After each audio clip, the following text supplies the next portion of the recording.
Hello everyone. In my last video, we have already learned what is an acid, bases and indicators. If you have not watched the video, I highly recommend you to watch to understand what is an acid, bases and indicators. In today's video, firstly we will understand number of acids which are found in nature. As you can see in this table, there are number of acids which are found in nature. No one has ever invented it. Firstly, it is acetic acid which is found in vinegar. Vinegar is usually used in the kitchen and it is also used as a preservative. And ant sting has formic acid. And citric acid is found in citrus fruits such as oranges or lemons. Lactic acid is found in curd or in milk. Oxalic acid can be found in spinach or even in tomatoes. Ascorbic acid is found in amla or citrus fruits, and tartaric acid is found in tamarind, grapes, unripe mangoes, etc. In fact, we eat these fruits and vegetables. They don't harm us. So all these fruits and vegetables have these acids. So now we can understand that the acids which are found in fruits and vegetables are generally weak in nature. So now we will see some bases. Calcium hydroxide is found in lime water. Children don't get confused between lime water and lemon water. Lemon water is different and lime water is different. Lemon water you can prepare from lemon, whereas lime water is prepared using lime. Lime, you might have seen tuna. You can make lime water using lime. Lime is nothing but tuna. So you can just add tuna or lime into the water and allow it to settle for some time and take the top layer of it, and that becomes lime water. Next is ammonium hydroxide. It is found in window cleaner. We usually use this window cleaner at home to clean. Next, sodium hydroxide and potassium hydroxide is found in soap, any soap for that matter. Magnesium hydroxide is found in milk of magnesia. Antacid is taken during indigestion or in the gastric problems. So that is milk of magnesia. We have already seen some examples for natural indicators around us. Now we will learn about them. The first example of natural indicator is litmus. Litmus, it is a natural dye. Litmus is most commonly used indicator. You will come to know about this when you grow up and do the practical classes in your higher classes. So these litmus are extracted from lichens. So this is the figure of lichen. Usually this litmus will be purple in color, light purple in color when it is in the solution form. You can see this litmus indicator in two forms. One is in solution form, another one is in paper form. The solution form of litmus indicator will be usually light purple in color. When you add this indicator to an acidic solution, it turns red. And when you add this to a basic solution, it turns blue. So you should not forget this. As I already told you, litmus is also available in the form of strips. Strips is nothing but it will be generally in the paper form. You can see a figure of litmus over here. This is red litmus paper and this is blue litmus paper. We use this red litmus paper to test base. This red litmus paper turns into blue color when a base is added, whereas this blue litmus paper is used to test an acid. When an acid is added onto this blue litmus paper, it changes its color into red. Just you have to remember the red litmus paper is used for base and it changes its color into blue, and the blue litmus paper is used for acid and it changes its color into red. Now we will understand this activity 5.1. According to this activity, you need to mix some water with lemon juice in a plastic cup, tumbler or in a test tube. In the figure 5.2, you can see children performing litmus test here. What you need to do is you have to drop the above solution first on the red litmus paper. Then you have to see whether there is any change in color of the red litmus paper. And you have to repeat the same exercise with blue litmus paper. Since the lemon juice is acidic in nature, blue litmus paper turns into red. So this indicates the given solution is acidic in nature. As I have already explained you, blue litmus paper is used for acid and red litmus paper is used for base. Keeping this in mind, we have to perform the same activity with other substances. Like we need to perform with tap water, detergent solution, aerated drink, soap solution, shampoo, common salt solution, sugar solution, vinegar, baking soda solution, milk of magnesia, washing soda solution, lime water, etc. Then you have to record their observations. So the solutions which do not change the color of either red or blue litmus paper are called neutral solutions. So we can say these neutral solutions are neither acidic nor basic in nature. Examples of neutral solutions are water, cooking oil, salt solution, even the sugar solution.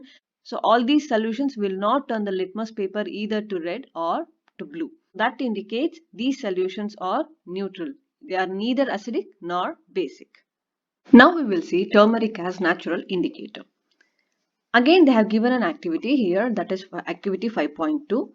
According to this activity, you need to make turmeric paste by taking tablespoon of turmeric powder with little water. What you need to do is you need to make turmeric paper by applying turmeric paste on it and allow it to dry. Once the turmeric paper is dried, cut them into thin strips and apply a drop of soap solution on top of turmeric paper. So what will you see? You will see turmeric paper turns into bright red in color. Since the soap solution is basic in nature, the turmeric paper turns into bright red in color. Turmeric paper does not change its color with acid. Hence, the turmeric is used as the natural indicator to determine whether the given substance is basic or acidic in nature. Okay, I will give you an example here. Stain of turmeric on white cloth turns into red when you apply soap on it. As you keep on washing it again and again, the cloth again turns into yellow color. So that indicates turmeric is used to determine the substance which are basic in nature. You can surprise your mom on her birthday just by making a beautiful greeting card on your own. For that, you need turmeric paste and apply the turmeric paste on a paper and allow it to dry. Then you can draw a beautiful flower or any other design by using soap solution. So now we will see China rose as a natural indicator. According to activity 5.3, you need to collect some China rose petals, that is Goodal petals. This is China rose. You need to collect China rose petals and place them in a beaker. To this beaker, add some warm water and keep the mixture for some time till the water becomes colored.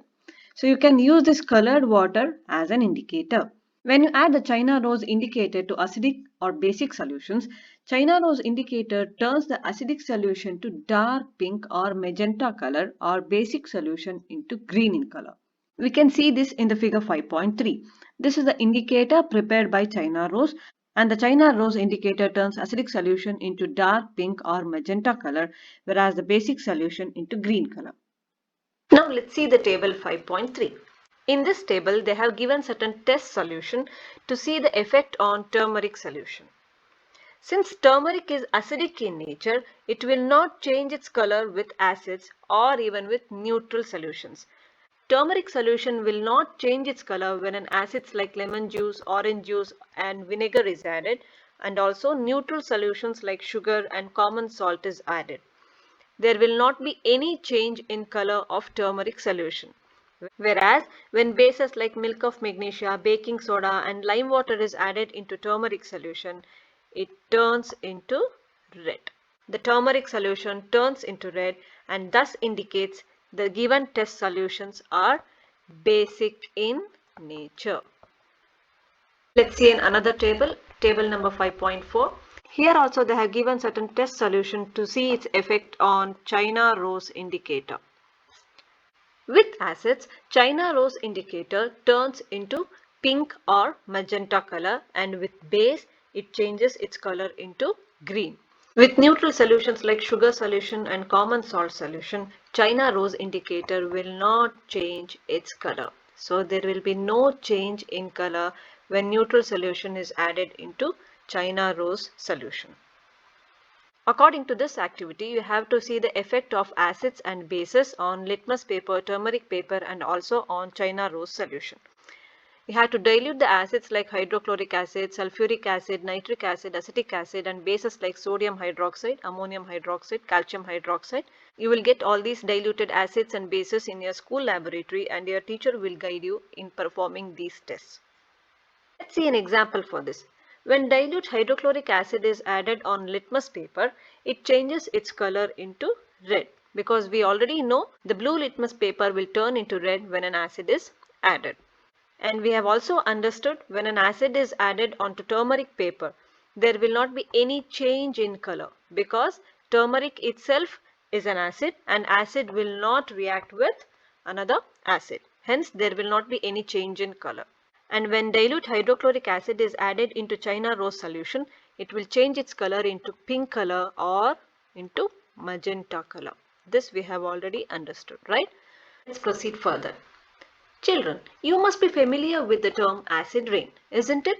And you must have also heard about damaging effects on buildings, historical monuments like Taj Mahal, and also on plants and animals. So you must be wondering what is this acid rain is and where do this acid comes from, right? The rain containing excess of acids is called an acid rain. So now we will see from where these acids come from. These acids come from air pollution. When air gets pollutants like carbon dioxide, sulfur dioxide and nitrogen dioxide, these gases will dissolve in raindrops to form carbonic acid, sulfuric acid and nitric acid. Because of these acids, the rain becomes acidic in nature and hence it results in acid rain. I think now we have understood we should not pollute our environment. We have to keep our environment safe, right? Children, you have to be very careful while handling acids and bases in your laboratory because they are very corrosive in nature and irritating and they are harmful to skin. It may burn the skin, so please be careful while handling acids and bases in your laboratory. I will teach you about neutralization in my next video. So please stay tuned with the channel. If you like this video, please do like, share and subscribe to Quick Science and hit the bell icon which is next to the subscribe button. Your likes means a lot to me. Please don't forget to give it a thumbs up and subscribe to the channel. Thank you so much for watching. All the best. Bye-bye.